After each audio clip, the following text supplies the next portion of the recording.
የዚህ ዓመት ዕቅዴ ሀብታም መሆንና አለማበድ ነው። ከድህነት ያመለጠ ከብደትም ያመልጣል። በሀገራችን ዋናው የብደት ምንጭ ማጣት መሆኑን አሳምሬ ያውቃለሁ። አንድ ሰው ሲያብድ በተለምዶ ጨርቁን ጥሎ አበደ ነው የሚባለው። ከጣሊያን የገዛውን ሱፍ ጥሎ አበደ ሲባል ሰምተህ ታውቃለህ? ዘናጭ አፓርታማውንና ፌራሪውን ጥሎ አበደ ሲባል ሰምተሽ ታውቂያለሽ? በፍጹም። በውኑ አንድ ሰው በዚህ ዓለም ገንዘብ አባክኖ ዕድሜ ቢያጠራቅም ምን ይፈይድለታል? ሀብታም ሆነህ በዚህ ምድር ላይ ብዙ ዘመን ከኖርህ የዕድሜ ባለጸጋ ትባላለህ። ድሃ ሆነህ ረጅም ጊዜ ከኖርህ ግን አሮጌ ብለው ይጠሩሃል። ዜና አንባቢዎች የዕድሜ ባለጸጋው ሼህ መሐመድ አላሙዲ በሉሲ የመጦሪያ ጣቢያ ለሚገኙ አረጋውያን የገንዘብ ድጋፍ አደረጉ ብለው ነው የሚዘግቡት። አረጋውያን ማለት ብዙ አሮጌዎች ማለት አይደለምን? ሞቱ ግን አንድ ነው ቢለይም ሕይወቱ ይላል ዘፋኙ። በፍጹም! እንዴት ተደርጎ? ሀብታም ሲሞት ዜና ላይ ከዚህ ዓለም በሞት ተለዩ ተብሎ ይነበብለታል። ድሃ ሲሞት ግን አረፈ ተብሎ ይዘግብለታል። ሀብታሙ ሰውዬ ከዚህ ዓለም ጋር ያለው ግንኙነት የወዳጅነት ወይም የደባልነት ስለሆነ ሞቱ በመለየት ይመሰላል። ለሀብታሙ ወዳጅ የሆነው ዓለም ለድሃው ሸክም ወይም ሽልማትን የማያጎናጽፍ የማራቶን ሩጫ ሆኖ ስለሚቆጠር ሞቱ እረፍት ወይም ግልግል ተደርጎ ይቆጠርለታል። በከተማችን ብዙ አግኝቶ ያጣ ሰው አለ። እኔን ትንሽ ለየት የሚያደርገኝ ሳያገኝ ያጣ ሰው መሆኔ ነው። አጥቶ እንደገና ያጣ ሰው ልትለይ ትችላለህ። ባለፈው የሰፈራችንን ሱቅ ሄድኩና እንጀራ አለ አልኩት ሻጩን። አለ። ስንት ነው? 20 ብር። እሺ ግማሽ እንጀራ ስጠኝ። ግማሹ 12 ብር። ሙሉ 20 ከሆነ ግማሹ 10 ብር አይደል እንዴ የሚሆነው? 2 ብሩ ከየት መጣ? 2 ብሩ ለገመስንበት ነው። እሺ በ10 ብር ምን አለ? የእንጀራ መያዣ ፌስታል አለ። በባንክ አካውንቴ ውስጥ ከሚገኘው ብር በላይ በስልኬ ጋለሪ ውስጥ ያለው ፎቶ በቁጥር እንደሚበልጥ ትዝ ሲለኝ አልቅስ አለኝ። ደግሞ ግርም የሚለኝ የሁሉንም ባንኮች አካውንት ማውጣቴ ነው። ሆሆ የድሃ ልጅ ኪሱ ትልቅ ነው ይል ነበር አባቴ ሲተረት። እውነት መሆኑን በእኔ ደርሶ አየሁት። ያም ሆኖ ዘንድሮ ሀብታም ሆናለሁ። በመጀመሪያ መኪና ሸምታለሁ። መኪና ከግምት በላይ እንደተወደደ አላጣሁትም። ዛሬ መንጃ ፈቃድ ቢጠፋብህ ለቅጣት የምትከፍለው ገንዘብ የዛሬ 10 ምናምን ዓመት ቅልብጭ ያለች ላዳ ያስገዛ ነበር። ያም ቢሆን እየቆጠብኩ አጠራቅማለሁ። አዲስ አበባ ውስጥ መኪና ማቆሚያ ማግኘት ከባድ ስለሆነ የማይቆም መኪና እገዛለሁ ወይም የመኪና ማቆሚያ መሬት እመራለሁ። አሁን ሰፈራችን ውስጥ በሚገኘው ደሊላ ካፌና ሬስቶራንት በረንዳ ላይ ቁጭ ብዬ ማሪን እየጠበቅኩት ነው። ማሪ በሳይኮሎጂ ትምህርት አብሮኝ የተመረቀ ወዳጄ ቢሆንም ደቦ የቀብር አስፈጻሚ የተባለ ድርጅት አቋቁሞ የናጠጠ ሀብታም ሆኗል። የእሱ ተቀጣሪ የሆኑ አስከሬን ማጓጓዣ መኪና የሚነዱ ሾፌሮች አንዳንዴ ሥራ ሲጠፋባቸው፣ ሬሳ ሲጤረርባቸው ዙሪያ ገባውን ገላምጠው የመሸበት ሰካራም አሳደው ይገጫሉ የሚል ሐሜት ይናፈሳል። ከምግብ ቤቱ በር አጠገብ የእጅ መታጠቢያ ቧንቧውን በቁመት የሚወዳደር የድምፅ ማጉያ ተገትሮ ከሲኖትራክ ጥሩምባ የተረፈውን ጆሮአችንን ይደበድባል። ከጎኔ 2 ፍቅረኛሞች ቁጭ ብለው ድሪያ ይዘዋል። ልጅቱ ብጉር የተነሰነሰበት ውብ ፊት አላት። ሰውየው ግዙፍ ነው። ወዛም ፊቱ ፓስቲ የተጠበሰበት ብረት መጣድ ይመስላል። ክንዱን ፍቅረኛው ትከሻ ላይ እንደ ቀንበር ጣል አድርጎ አይኗን ያያታል። የድምፅ ማጉያው የጂጂን ዘፈን መልቀቅ ሲጀምር ሴቲቱ ተደርባ መዝፈን ጀመረች። እንዴት ብዬ ላወዳድርህ ከዚህ ሁሉ ኮሳሳ ትልና ወደ እኔ አቅጣጫ ዞራ ጥቆማ በሚመስል አስተያየት ታየኛለች። ከዚያ ፊቷን ወደ ፍቅረኛዋ መልሳ የኔ አንበሳ የኔ አንበሳ ትለዋለች። እጅግ ሆድ ባሰኝ። ትንሽ ቆይቶ ወንድየው ሊስማት ማሟሟቅ ጀመረ። በተቀመጥኩበት ሆኜ በልቤ አቃቂር ማውጣት ጀመርሁ። ኧረ በእናትህ እንደሱ አይሳምም። እስቲ መጀመሪያ አገጯን ይዘህ በፍቅርና በርህራሄ ለ2 ደቂቃ ያህል ተመልከታት። ጓጉተህ አጓጓት። እንዲያው በነፃ አገኘው ብለህ ዘለህ በሰው ከንፈር ተጉሞጠሞጣለህ። ነውር ነው፣ መቅሰፍትም ነው። ኤዲያ ከንፈር ጠፋ እንጂ አሳሳሙንስ ስናውቅበት ነበር። የማንኩሳው ከቆንጆ ከንፈር ላይ አሻራ የሚያነሳው ይባል ነበር በጊዜው። አይኖቼን ከፍቅረኛሞች ላይ አንስቼ ወደ መንገዱ ወረወርኳቸው። ከቁንም በላይነህ አንደኛ ደረጃ ትምህርት ቤት የተለቀቁ ሕፃናት መንገዱን አጥለቅልቀውታል። እንዴት ናችሁ ልጆች? የዛሬ አበባዎች፣ የነገ ሌባዎች። ይህን ሁሉ ማቲ ሸከፍ አድርጎ የሚያሳድር ቤት በከተማው መኖሩ ራሱ ተአምር ነው መቼም። ወይስ የሁሉ ፈላ እስከ ንጋት እናቱ ሆድ ውስጥ ተመልሶ ያደፍታል?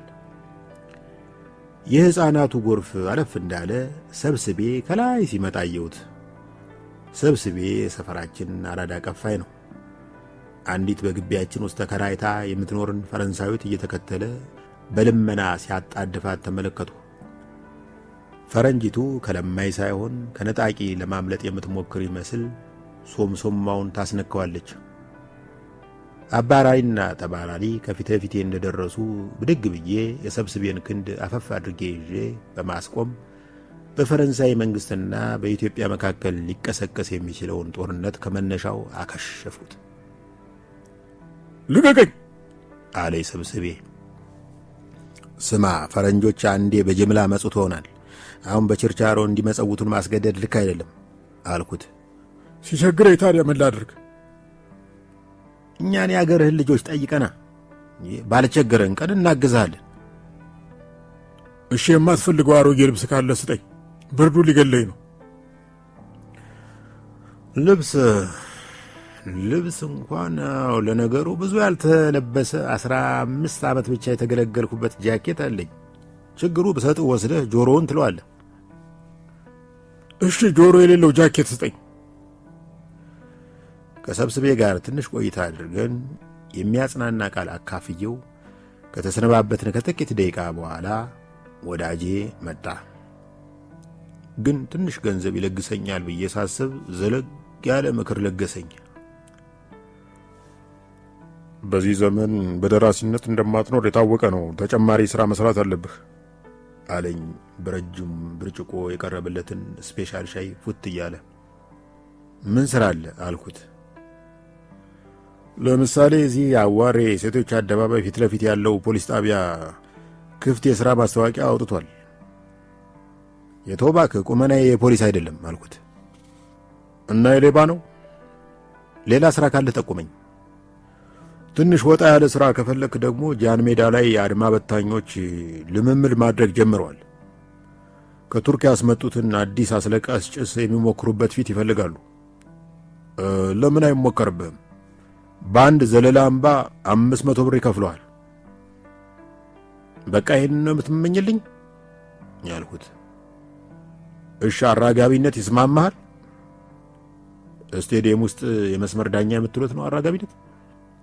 ኖ ምግብ ቤት ውስጥ የሚሰራ ሥራ ነው። ረጅም ጭራ ይዘህ ቆመህ ከተመጋቢዎች ሞሰብ ላይ የሚያንዣብቡ ትንኞችንና ንቦችን ታባራለህ። የወዳጄን ምክር የመሰማ መስዬ እያልሰማው ድሮ ልጅ ሆኜ ጎረቤታችን ሳሎን ግድግዳ ላይ በዳንቴል ተሰርቶ የተለጠፈውን ጥቅስ አስታውሼ ተከዙ። ሳገኝ አላውቅበት፣ ሳጣ ዘመድ የለኝ፣ ከእንግዲህስ ወዲያ ብሞትም ግድ የለኝ ይል ነበረ ጥቅሱ። ያዘዝኩትን ፍርፍር እየጠበቅኩ ተቀምጫለሁ። የምግብ ቤቱ ማኔጀር ሴትዮ በተስተናጋጆች መካከል እየዞረች እንዴት አደራችሁ ትላለች። ፈገግታ አልባ ፊቷ ግን ለምን አደራጀህ የሚል መልእክት ያስተላልፋል። ቤት ውስጥ ያለው ተስተናጋጅ በጠቅላላ ስልኩ ላይ አቀርቅሮ ቲክታክ ይቀምላል። ፍጡር የፈጣሪ ነጸብራቅ ነው ይባል አይደል? ቲክታክን የፈበረከው ሰውዬ ከወገቡ በታች ያለው አካላቱ የከዳው መንቀሳቀስ የማይችል መጻጉዕ እንደሆነ ሰምቻለሁ። ደንበኞቹን በራሱ አምሳል በይዷቸው እግራቸውን እንዳይጠቀሙበት አድርጓቸዋል። የተቀመጥኩበት ቦታ ከጥቂት ወራት በፊት በረንዳ ነበር። ከቅርብ ጊዜ ወዲህ በመዲናይቱ የሚገኙት አብዛኞቹ በረንዳዎች የዶዘር ሰለባ ሆነዋል። ዶዘር ያልጎበኛቸው ምግብ ቤቶች በረንዳቸው ፊት ለፊት በጉርድ በርሚል ላይ የበቀሉ ጎረምሳ ዛፎችን መደርደር ፋሽን አድርገውታል። ይህ እንግዲህ የአረንጓዴ ዘመቻ ውጤት እንዳይመስልሽ። በረንዳ ላይ ተቀምጠው የሚበሉ ደንበኞቻቸውን ውጭ ላይ ከሚርመሰመሰው የቤት ተመልካች ለመከለል ነው። የጥንት ነገሥታት ሕዝብን ምሳ በሚያበሉበት የግብር አዳራሽ ውስጥ ከፍ ያለ ቦታ ተቀምጠው ዙሪያቸውን በሸማ ጋርደው ይበሉ ነበር ይባላል። መናኛ እንጀራ የአፈር ገንፎ በመሰለ ዶኬ ወጥ አጣቅሶ የሚበላው ሰፊ ሕዝብ የጌቶችን የክት እንጀራና ወጥ አይቶ እንዳይቀና ዙፋንም እንዳያምረው ነው። በረንዳ ተቀምጦ መስተናገድ ከውጩ አየር ጋር ብቻ ሳይሆን ካለፈው ትውልድ ጋር የሚያቆራኝ ዕድል ነው። በረንዳ ላይ ተቀምጠን ስንስተናገድ ቅድመ አያቶቻችን በግራር ዛፍ ስር አረፍ ብለው የስንቃቸውን አገልግል ሲከፍቱ የተሰማቸው ስሜት ይጋባብናል። በላስቲክ ይሁን በቅጠል የተጋረደ በረንዳ ግን በረንዳ አይደለም፣ ግንባር ቀደም ሳሎን ነው። በቤቱ ውስጥ እንደ ሜዳ ቴኒስ ተጫዋች ከማዕዘን ወደ ማዕዘን የሚባክነው ብቸኛ አስተናጋጅ በአጠገቤ ሲያልፍ ክንዱን ነካሁት። በትሪ ላይ የተከመረ መብልና መጠጥ እንደያዘ ዞር ብሎ ገረመመኝ። ጀለሴ በጣም ቆየ እኮ ቁርሱን ምሳ ልታረግብኝ ነው እንዴ አልኩት።